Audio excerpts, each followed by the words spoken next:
你爱我，我爱你，我是本傻甜蜜。你爱我，我爱你，我是本傻甜蜜。 Assalamualaikum warahmatullahi wabarakatuh. Bertemu lagi dengan saya Hani Nur Aini dengan NIM 22201512109 dari Prodi PAI semester 5 Fakultas Ilmu Tarbiyah dan Keguruan. Dalam video ini saya akan memecahkan suatu kasus uji regresi berganda untuk memenuhi tugas mata kuliah statistika pendidikan yang diampu oleh dosen Ibu dosen Cahya Amelia Husna MPD. Di sini ada satu kasus, yaitu seorang guru ingin mengetahui pengaruh minat, rasa ingin tahu, dan keterampilan pemecahan masalah terhadap prestasi belajar siswa di kelas A. Maka guru tersebut menghimpun sampel data minat X1 dan rasa ingin tahu X2, keterampilan pemecahan masalah X3, dan prestasi belajar Y dengan perolehan sebagai berikut. Data X1 itu ada 75, 80, 67, dan sampai 54, dan data X2 ada 70, 75, 66, sampai ke 67, dan X3 ada 80, 75, 80, 81, dan sampai 69, dan yang terakhir yaitu Y atau prestasi belajar, yaitu ada 80, 82, 70, 85, 80, sampai 70. Nah, berdasarkan dasar data di atas, tentukanlah, yaitu A, apakah data minat X1, rasa ingin tahu, keterampilan pemecahan masalah, dan prestasi belajar berdistribusi normal.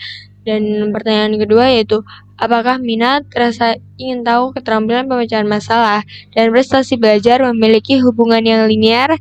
Dan yang terakhir yaitu apakah terdapat pengaruh yang signifikan antara minat X1, rasa ingin tahu atau X2, dan keterampilan pemecahan masalah X3 secara asimultan terhadap prestasi belajar Y di kelas A.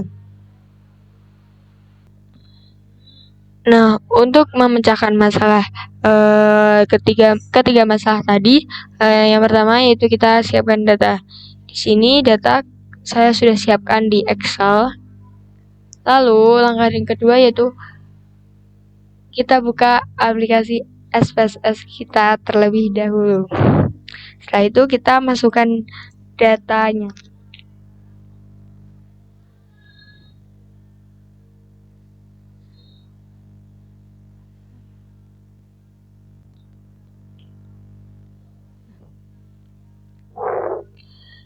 Langsung saja kita salin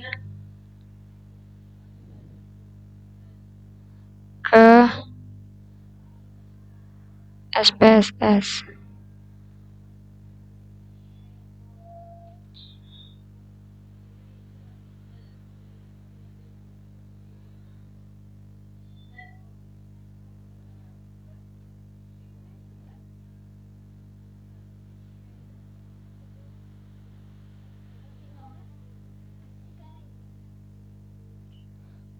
Yang kita X3 kita juga pindahkan ke SPSS. Dan yang terakhir ada Y atau prestasi belajar, kita juga langsung pindahkan ke aplikasi SPSS. Nah, setelah kita pindahkan ke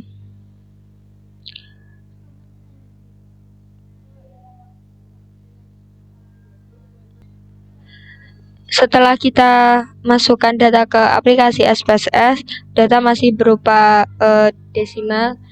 Dan seperti video sebelumnya, cara merubah desimal ke angka biasa, kita ke variabel view. Terus di sini kita ganti X1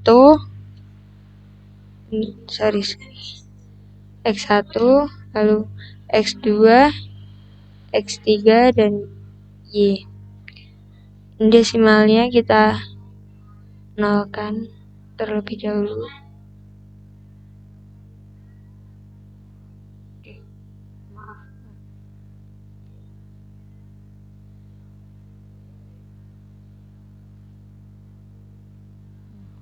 Di sini kita kasih label X1 yaitu minat,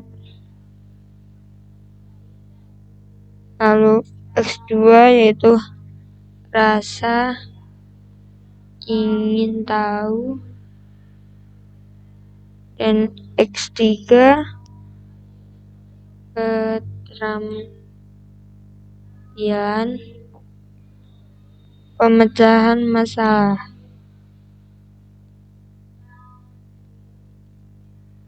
Dan yang terakhir yaitu prestasi belajar.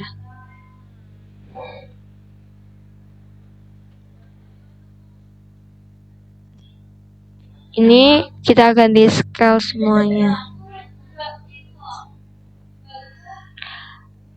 Nah, setelah kita masukkan data ke SPSS, kita lanjut ke langkah menjawab pertanyaan tadi. Nah, yang pertama yaitu pertanyaan pertama yaitu untuk mengetahui normal atau tidaknya data harus melakukan uji prasyarat terlebih dahulu, yaitu menggunakan uji normalitas. Nah, di sini kasusnya pengaruh minat, rasa ingin tahu, dan keterampilan pemecahan masalah terhadap prestasi belajar siswa di kelas A. Nah, uji prasyarat yang digunakan yaitu uji normalitas, dan yang ketiga yaitu merumuskan hipotesis H0 data berdistribusi normal dan HA data tidak berdistribusi normal. Yang keempat yaitu menentukan taraf signifikan, yaitu alfa sama dengan 5% atau sama dengan 0,05. Nah, untuk menentukan statistik ujinya yaitu kita menggunakan Kolmogorov-Smirnov, dan menentukan kriteria pengujian yaitu jika nilai signifikan lebih besar dari 0,05 maka H0 diterima, dan jika nilai signifikan kurang dari 0,05 maka H0 tidak diterima. Kita lanjut ke aplikasi SPSS tadi. Untuk mencari untuk menguji uji normalitas data, yaitu yang pertama kita klik analyze, lalu descriptive statistik, lalu kita klik export, lalu minat, rasa ingin tahu, keterampilan pemecahan masalah, dan prestasi belajar kita pindahkan ke dependent list. Setelah itu kita klik plot, lalu kita centang yang normality plot with stats, lalu kita klik continue, lalu kita oke. Nah, ini dia nilai outputnya sudah muncul. Nah, ini sudah muncul, dan yang kita lihat itu yang ini, test of normality. Seperti video sebelumnya yang kita lihat, yang ini nilai yang Shapiro-Wilk di nilai signifikan ini sudah ada. Di sini dapat dilihat bahwa nilai signifikan lebih besar dari alfa, maka data berdistribusi normal.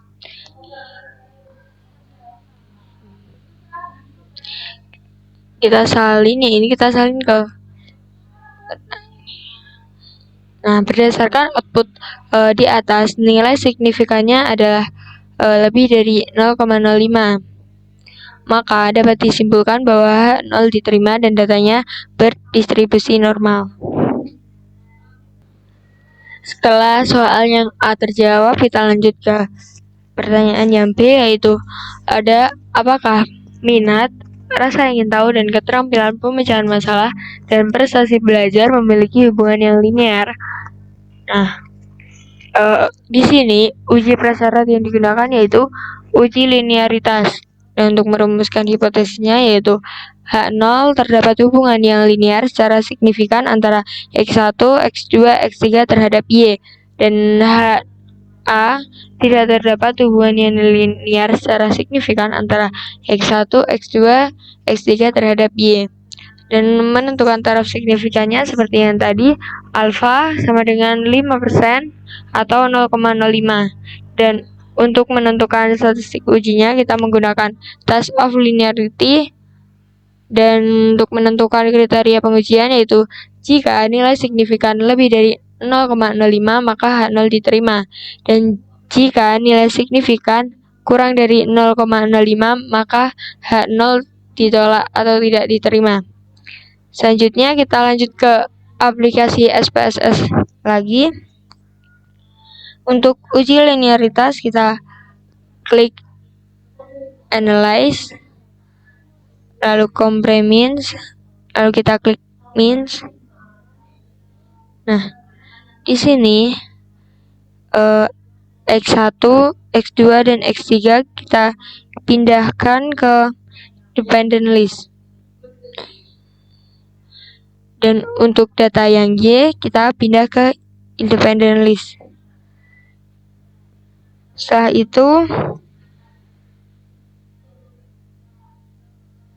itu kita klik option. Kita klik option, lalu kita centang yang test of linearity, lalu continue. Setelah itu kita klik OK. Dan ini dia output SPS-nya sudah keluar. Dan yang kita lihat di sini yang unavailable. Kita salin ke Word tadi.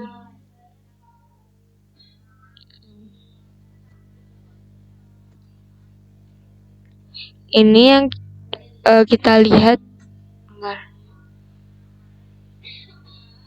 Yang kita lihat yang ini. Yang nilai signifikan yang ini.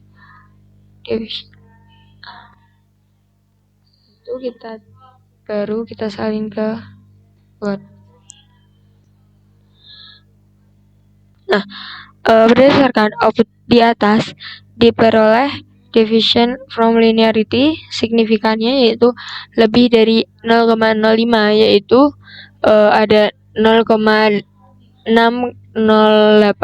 dan ada juga 0,645 dan ada 0,766. Maka dapat disimpulkan bahwa H0 diterima, yang berarti terdapat hubungan linear antara variabel minat, rasa ingin tahu, dan keterampilan terhadap prestasi belajar.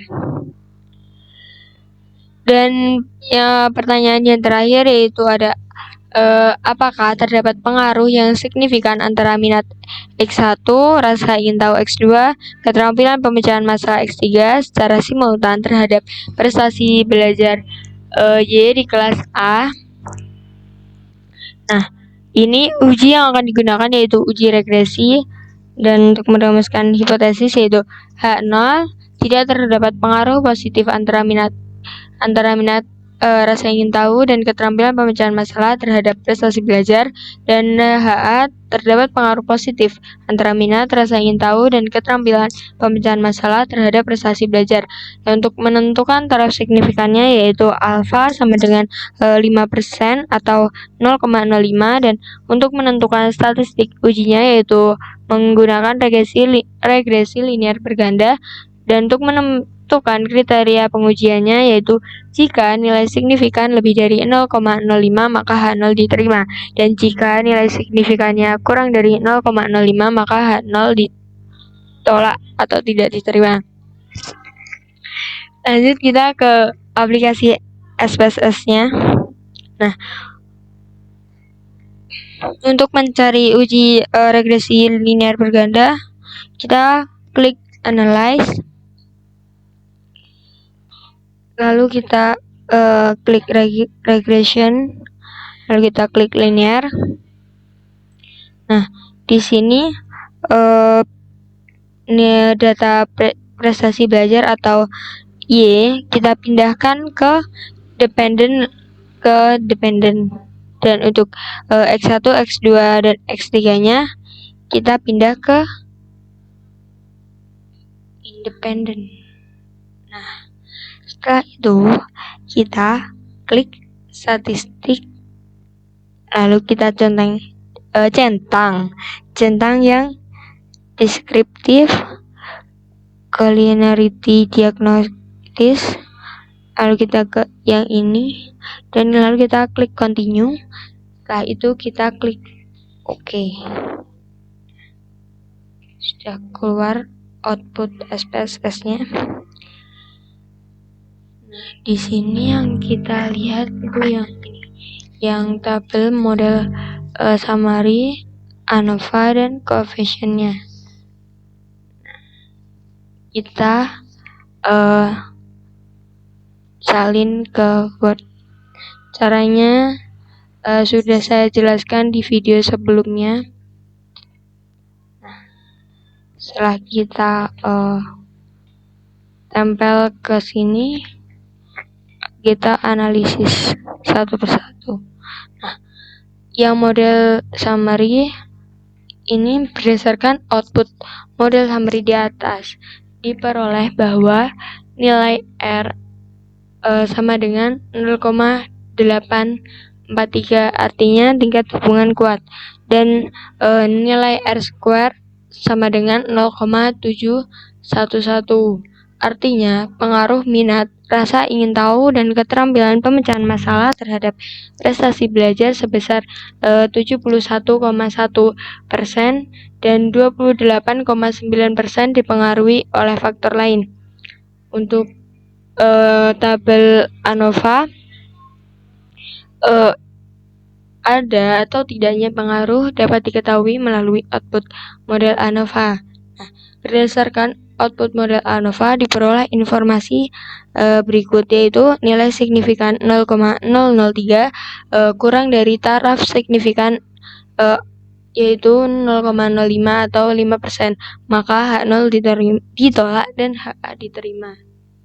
Dan tabel yang terakhir yaitu ada coefficient. Berdasarkan output coefficient di atas diperoleh persamaan regresi linear berganda, yaitu Y topi sama dengan alfa ditambah beta 1 X1 ditambah beta 2 X2 ditambah beta 3 X3 ditambah E error. Ini 42,021 ditambah 0,474 X1 ditambah 0,234 X2 dikurangi 0,184 X3 ditambah E error. Di sini dapat disimpulkan bahwa nilai konstanta yang diperoleh sebesar 42,021, maka bisa diartikan jika variabel independen bernilai 0, maka variabel dependen bernilai 42,021. Nilai koefisien regresi variabel X1 dan X2 bernilai positif, yaitu 0,474 dan 0,234, maka variabel X1 dan X2 meningkat, maka variabel Y juga meningkat, begitupun sebaliknya. Sedangkan nilai koefisien regresi variabel X3 bernilai negatif, yaitu negatif 0,184, maka ketika variabel X3 meningkat, maka variabel Y akan menurun, begitu sebaliknya. Sekian video dari saya. Maaf apabila ada kekurangan ataupun keterlambatan dalam pembuatan video ini. Saya ucapkan terima kasih. Sekian, wassalamualaikum warahmatullahi wabarakatuh.